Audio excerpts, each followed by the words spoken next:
My name is Ronan Guilfoyle. I'm a bassist, jazz composer, although I also write for classical ensembles as well.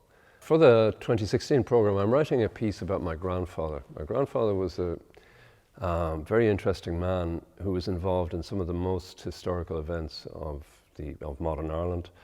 He was a volunteer, a teenage volunteer during the 1916 Rising.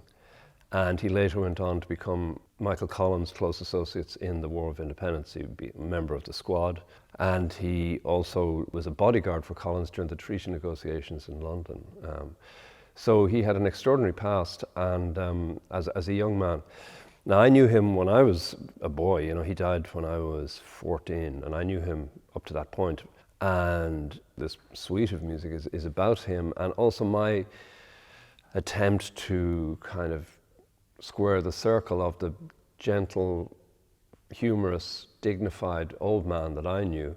In some ways, with the music I'm writing, it's about him and about my memories of him, and also about my research about him. You know, there's a lot of stuff on military archives and things like that. When I did research, what's been very serendipitous with this, or very, very lucky, is the fact that the Bureau of Military Archives have put everything online in recent years. So the timing of it couldn't be better in terms of finding material.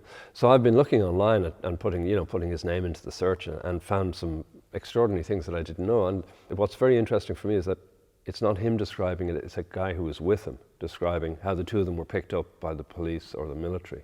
This is during the War of Independence. And they found incriminating letters in their pockets, or what were for them incriminating, and took them to Dublin Castle to interrogate them. Took my grandfather out and took him out to a golf course in Dartry at 3 o'clock in the morning. Put him on his knees, blindfolded him, put a gun to his head, and told him that he really would be better for him if he told them what they wanted to know. He didn't tell them anything, and they didn't shoot him, obviously not, or I wouldn't be here talking to you today. What is extraordinary about this, the story is absolutely hair-raising, but the guy who's describing it, the way he finishes the story, he says, so eventually Joe Guilfoyle was brought back, none the worse for his adventure. So in a way, the music is an attempt to explore that through the medium that I work in, and to try and find a way somehow to kind of make sense of these two aspects of his personality, the person I knew and then the person he clearly was when he was younger.